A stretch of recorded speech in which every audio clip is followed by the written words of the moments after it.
लेकर इन दिनों सियासी पारा हाई चल रहा है। ऐसे में केसी वेणुगोपाल से जब इस बारे में पूछा गया कि क्या लोकसभा अध्यक्ष के साथ हुई मुलाकात के दौरान राहुल गांधी ने सदन में उठे इमरजेंसी के मुद्दे का जिक्र किया, जिस पर उन्होंने कहा कि हमने संसद के कामकाज सहित अन्य कई मुद्दों पर चर्चा की।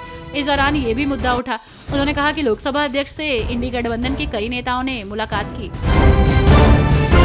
नीट परीक्षा में धांधली मामले में सुप्रीम कोर्ट ने नेशनल टेस्टिंग एजेंसी को नोटिस जारी किया है। जस्टिस मनोज मिश्रा और SVN भट्टी की अवकाश पीठ ने एक निजी कोचिंग सेंटर और कुछ नीट उम्मीदवारों द्वारा दायर की गई याचिका पर NTA से जवाब मांगा। कोर्ट ने नई याचिका को कई अन्य लंबित मामलों के साथ संलग्न कर लिया। अब इस मामले पर 8 जुलाई को सुनवाई होगी। राधा रानी पर अमर्यादित टिप्पणी का विवाद थमने का नाम नहीं ले रहा। टिप्पणी के विरोध में ब्रजमंडल के साधु संतों की बैठक पिछले दिनों बरसाना स्थित मान मंदिर में हुई। इसमें प्रदीप मिश्रा के ब्रजमंडल में प्रवेश कर पाबंदी लगाने का निर्णय हुआ था। मान मंदिर के सचिव सुनील सिंह को मध्य प्रदेश के 2 मोबाइल से जान से मारने की धमकी दी गई है। बिहार में 2025 में किसके नेतृत्व में विधानसभा का चुनाव NDA लड़ेगा, इसको लेकर अभी से बयानबाजी शुरू हो गई है। पूर्व केंद्रीय मंत्री अश्विनी चौबे ने भागलपुर में बयान दिया है कि बिहार में NDA बीजेपी के नेतृत्व में चुनाव लड़े। बीजेपी के नेतृत्व में NDA की सरकार बननी चाहिए। झारखंड सरकार ने युवाओं के लिए बड़ी सौगात देने का ऐलान किया है। दरअसल CM चंपई सोरेन ने कहा कि अगले 3 महीने में राज्य में 40,000 युवाओं को सरकारी नौकरी दी जाएगी। संबंधित आयोग को इस समय सीमा के अंदर नियुक्ति प्रक्रिया पूरी करने का निर्देश भी दिया गया है। CM सोरेन ने ये घोषणा धनबाद में करीब 313 करोड़ 96 लाख रुपए की 333 योजनाओं के उद्घाटन और शिलान्यास के दौरान कही। पश्चिम बंगाल में तृणमूल कांग्रेस के 2 नवनिर्वाचित विधायकों के शपथ ग्रहण समारोह को लेकर हंगामा मचा हुआ है। इसको लेकर TMC प्रमुख ममता बनर्जी ने राज्यपाल CV आनंद बोस पर निशाना साधा। ममता बनर्जी ने कहा कि राज्यपाल के पास शपथ ग्रहण प्रक्रिया को रोकने का कोई अधिकार नहीं है।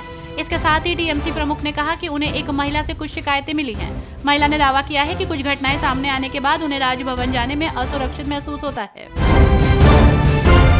महाराष्ट्र विधानसभा चुनाव को लेकर प्रदेश के सियासी दलों ने तैयारियां शुरू कर दी है। स्थानीय नेताओं से लेकर केंद्रीय नेताओं तक सभी आगामी चुनाव में कैसे जीत दर्ज की जाए उस पर मंथन करने में लगे हैं। इस बीच महाराष्ट्र विधानसभा के लिए बीजेपी के 2 केंद्रीय प्रभारी आज यानी कि शुक्रवार को महाराष्ट्र के 2 दिवसीय दौरे पर आ रहे हैं। राष्ट्रीय स्वयंसेवक संघ के प्रमुख मोहन भागवत जून के अंतिम सप्ताह में काशी दौरे पर होंगे। रात्रि प्रवास के साथ साथ वो संघ के पदाधिकारी प्रांत प्रचारकों के साथ बैठक भी करेंगे। इससे पहले भी वो बीते वर्ष काशी दौरे पर आ चुके हैं। वाराणसी के धार्मिक स्थलों पर दर्शन पूजन के अलावा वो गाजीपुर भी जाएंगे। RSS प्रमुख के काशी दौरे को लेकर काशी क्षेत्र के पदाधिकारियों ने तैयारियां शुरू कर दी हैं। वो वाराणसी के सिगरा महमूरगंज स्थित कार्यालय पर रात्रि प्रवास करेंगे। भारतीय युवा कांग्रेस ने नीट UG परीक्षा में कथित धांधली और अग्निवीर योजना के खिलाफ बृहस्पतिवार को जंतर मंतर पर विरोध प्रदर्शन किया था। प्रदर्शनकारियों ने संसद घेराव की भी कोशिश की। प्रदर्शनकारी जैसे ही संसद की तरफ आगे बढ़े, वैसे ही दिल्ली पुलिस ने उन्हें बैरिकेडिंग पर रोकने का प्रयास किया। प्रदर्शनकारियों ने इसका विरोध किया। CM अरविंद केजरीवाल की गिरफ्तारी का मुद्दा अब संसद पहुंच चुका है। आपके राज्यसभा सांसद संजय सिंह ने ED CBI द्वारा CM केजरीवाल की गिरफ्तारी को जांच एजेंसियों का दुरुपयोग बताते हुए राज्यसभा में स्पेशल मेंशन नोटिस दिया है। संजय सिंह ने नोटिस में कहा है कि देश में पहली बार एक निर्वाचित मुख्यमंत्री को जमानत मिलने के बाद दूसरी केंद्रीय जांच एजेंसी CBI ने गिरफ्तार किया है।